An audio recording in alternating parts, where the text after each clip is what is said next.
You know, Krispy Kreme makes good coffee. Their coffee is good. You think everything's good at Krispy Kreme. Yeah, I You're do. blinded by blood with regards to, I am. and by I am. blood I mean the sugar And, content in your and blood. man, their French vanilla cappuccino. But see, that's flavored Just again. But that's one of the few things that I like. The But it cappuccino. is to literally die for. In those last gasping moments after you've made sure you've gone through the Roman road again, you're reaching for a Krispy Kreme French. What did I just call it? French. You don't even know what it's cappuccino. called, and it's Oh, my worth dying stars. for. Vanilla cappuccino, French vanilla cappuccino. So when I am with you, like Lord willing, you're going to live for 45, 50 more years. But when I'm with you there, and of course I'll be by your bedside as you slip into the next life. Amen. Right as I sense your My death boy. rattle begin, I need to reach. I need to reach for that Krispy Kreme Krispy cup. Kreme French vanilla cappuccino. So this is your last meal that we're And say, talking here, about. Here, Pastor, just one last taste. You know, I did that. You know, You died? No, I did that for my mom less Oh, than 48 okay. hours before she passed away. She, nobody could make coffee like her. Oh, okay. And she turned her nose up at everybody's coffee. And I went and I made her. She said, there's my mama's on her deathbed, you know, and I know where she is, so I'm happy for her. Sure. She's with the Lord. Right. But I sat down on the edge of the bed there at the house. We were fortunate to be able to keep them home. That's beautiful. And I yeah. said, Mama, have you had any coffee this morning? She said, no. So I went in there and I made her some. And I came back and I helped her up and I gave her a little sip and she turned her nose up. I laughed at her and I said, here you are in the shape that you're in and you're still turning your nose up at everybody else's coffee. Bless her heart. I thought that's not how I thought that story was going to go. I thought it was going to be final redemption. That the son had finally risen. And you know, that's what I thought she would say. Oh, thank you. That's so good. You know, I mean, wait, but no. She just turned her. Consistent. What she did. Consistent to the end. Well, it's all that to say, McDonald's, decent coffee. Yeah, they do make a pretty good coffee. It is decent. I've had it before, and you know, I'll still take the Chick-fil-A coffee over that. Although McDonald's breakfast sandwiches, people say that the Chick-fil-A food is always the best, but if you're willing to endure some later gastronomic distress, I can highly recommend the McDonald's breakfast sandwiches. Gosh. Well, I tell you, if you get an egg McMuffin, and you just don't get the cheese on it, take one piece of the muffin off and eat it. That's a good diet breakfast for you. You heard a it little here piece first. of Canadian bacon, the little egg, and just half of the muffin. The Mac Brunson diet. Yeah. We should start every week with some dieting advice. Let's don't. Okay. Well, you just got back from you're getting on your prospectus for the PhD that's coming up. You're up there in North Carolina. Yeah. I finally had a revelation. Dr. Barry McCarty called me. I was driving back to the cabin just a few nights ago, and he called and he said, hey, how you doing? And I said, I'm just really struggling with this prospectus. And he was one of my professors, and he's gone now to Truett McConnell and is going to head up a department there. And I talked to him, and in the middle of that, I kind of formulated a sentence that I was struggling with, and he said, "Ha, that's it right there." So I think I've got it. So I think I've got my you thesis. stumbled upon your thesis. I really, literally stumbled upon it. That's beautiful. Do you want to share it here, or is it do you still? Well, need to the refine it more? Anabaptists in general and Balthasar Hubmaier in particular forged certain core values that Baptists still cling to this day that make us unique. Wake up. I'm Wake up. struggling to stay awake. Wake Sorry, up. Pastor. Wow, thank you for. Okay, good. So I knew that would interest everybody. It's so nice to be at an age where you can say, I don't care if you're interested in it or not. I'm interested in it. I love that you finally got there. Just dispense with all insecurities. Yeah. I'm gonna enjoy. I'm gonna I'm enjoy. going to enjoy these last years of my life, whether anybody else does or not. Well, and speaking of controversial decisions, you have now grown a beard. And I feel sorry for everybody that's only listening to the audio of this. Shame on you, because Pastor has grown. It's excellent. I mean, it's full. It looks It's getting there. My wife says the jury's still out on it. Okay, but she's. I mean, is she willing to let the jury recess until it all comes in, or Well, is it just a day by day? No, decision? I'm gonna grow it out for a while, for a little bit. This is amazing, Pastor. I mean, like when you came here those 2 years ago, I never would have suspected that you and me would have the same length facial hair, like at any point in time. Well, years ago, I had a guy one time tell me that I couldn't preach if I had a beard. That doesn't. What is he? What was he talking about? It's funny what people will get legalistic about. Well, you can say that again. Good, great. I mean, like maybe we can do a separate podcast series about all the weird things that people get legalistic. But anyway, you guys, if you would at home, turn your King James only to Job chapter 29. That's another battle. As we begin to to unpack this. Now, I loved what you did. Man, the piece about Job, like going back and auditing his life, was beautiful. And my wife and I, we even prayed that last night, that the friendship of the Lord would be over our house, like Job had said. Did y'all see the picture I tweeted out this morning? I missed it. This morning, Deb walked in to shoot the devotional thing, and she said, "Gosh, look out there! There's a rainbow." And she said, "It's gorgeous." It was a huge, complete rainbow. Oh, wow. Over the house. And all I could think about was Job 29:4, when the friendship of God was over my house, over my tent. And I thought, the Lord just gives you the neatest little reminders of his promises, of his presence, of his love. I like to give...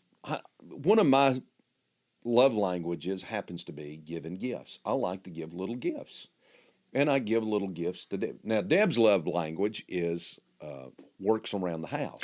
So all I've got to do is if I pick up a screwdriver and a wrench and just walk around the house, oh, my stars, she's happy. Oh, you got the tool belt on. Look, my man, he's fixing something.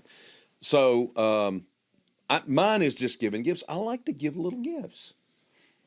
I think God's in that. I think the Lord's the same way. He likes to give us little reminders of his love and his care and his presence and his promises and his faithfulness. Well, and if we got our eyes open, we can see those. Like if we got eyes to see, ears to hear, we will see evidence all around us. We're a little bit limited on time this morning, so I might fast forward us a little bit to chapter 31, because you really got cut off yesterday. And by you got cut off, I mean you preached too long.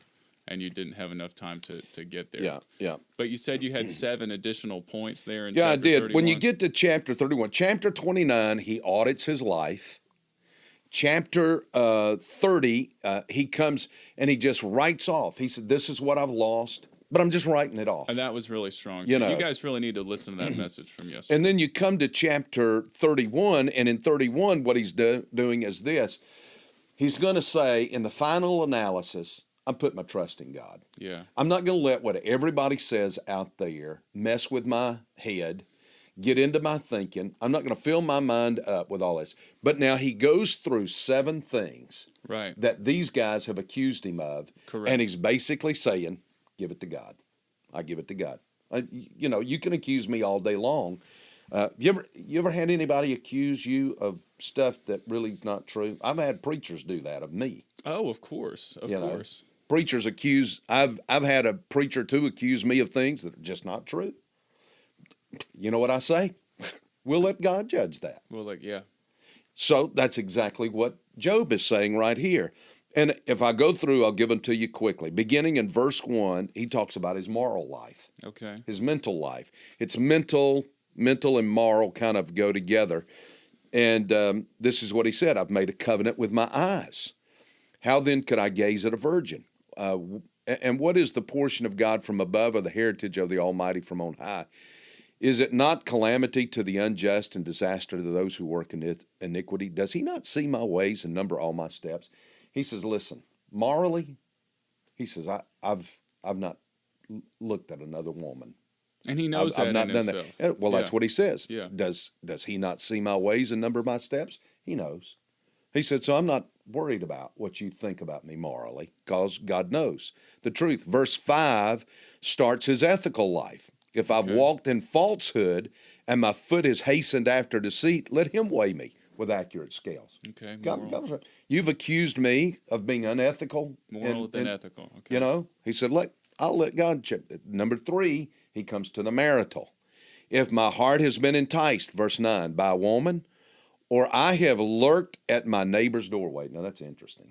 You know, I hang out with this other couple because I really like looking at his wife. He says, Scary. You've accused me of being, of having marital infidelity. He said, I'll let God try me on that. Verse 13, managerial. If I have despised the claim of my male or female slaves when they filed a complaint against me. Now, listen, I have to say something here. In America, especially in the American South, we view slavery entirely different than the way they understood slavery to be. It was a different cultural understanding. It was different. You say, well, they were still slaves. Well, they were. But do you see right here where it says, when they filed a complaint against me? In the American South, Not possible. No slave could file a complaint against his master. So there's a little different. We would look at this as more employee-employer. Right. And he says, I did not mistreat the people who worked for me. Yeah, and he says that as a witness to God. Yeah, he says, I'll let God judge that. Number 5, beginning in verse 16, was financial. If I have kept the poor from their desire, I have caused the eye of the widow to fail, or have eaten my morsel alone, and the orphan has not shared it. In other words, he says, I have been very generous. I have given. Financially, I'm a very generous person. Financially, I'm a very giving person. Verse 24 is number 6. It's the spiritual, the faithful. If I put my confidence in gold and called fine gold my trust. In other words, if I put my faith in the material world, I'll let God judge that. Yes. And then the last one, number 7, it's a perfection of the arguments of these guys against Job. It's his personal life. Have I rejoiced at the extinction of my enemy, or exalted when evil befell him?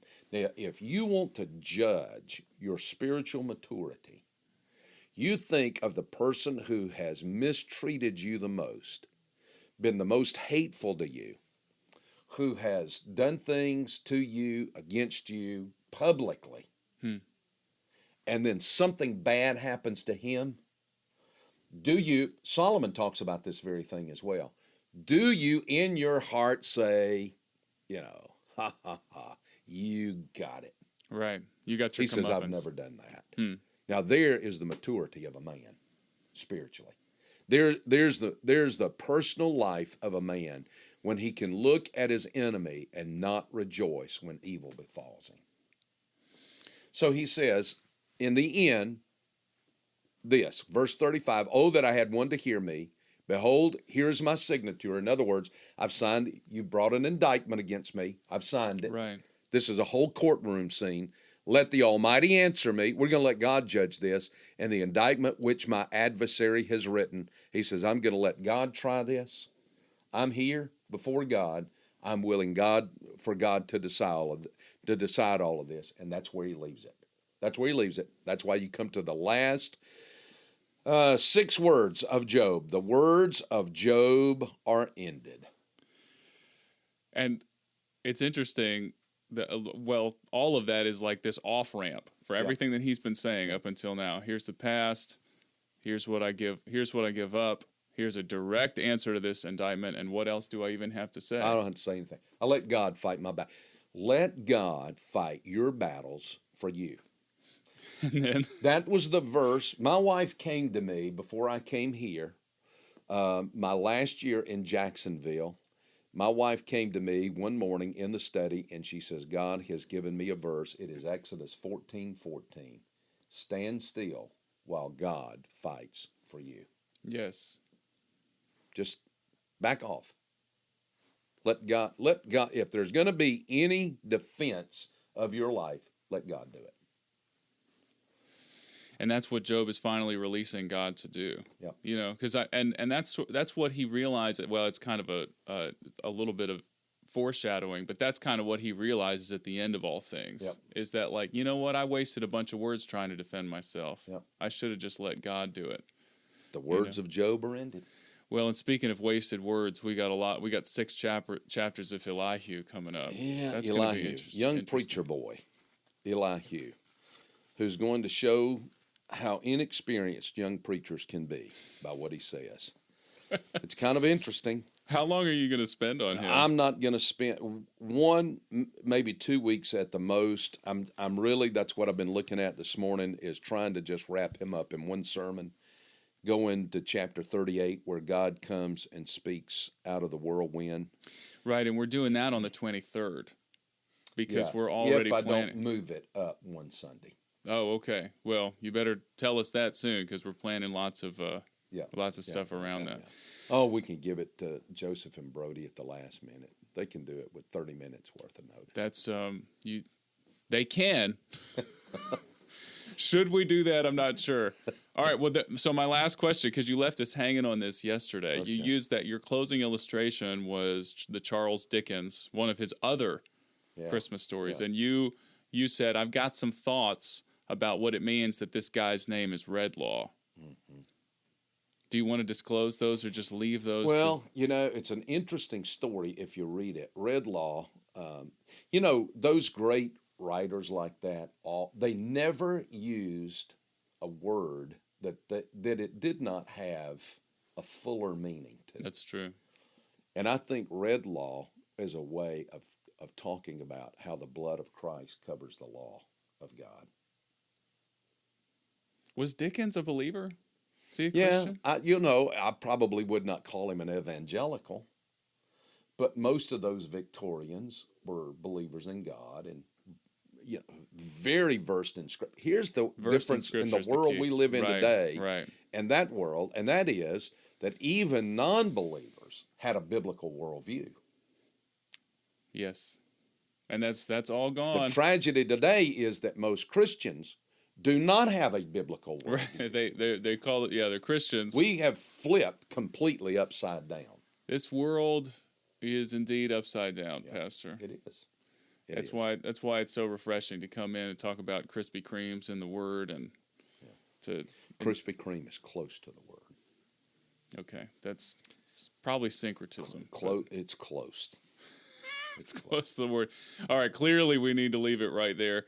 Guys, we hope to see you Wednesday night for our midweek experience, and then we'll also see you this coming Sunday. It was good to worship with everybody yesterday. That was good to have people back in the building. Remember, if you I have to tell you, Ren just outdid herself. She was incredible yesterday. Ren is excellent. I'm glad I got to do it twice. You did, Mama, a great job too, but you always Joanna's do. back there. Ren was she was so spot on yesterday. Yeah. Well, I'm just and I'll be back leading worship sometime in October, but Ren's going to do a great job here coming up. You guys, but we'll see you there. Remember, if you are actually coming to the building, you need to RSVP. Is it /events? So valleydale.org/events. Please do us that favor of sending us an RSVP, and we'll see you on the interwebs, you guys. Peace out.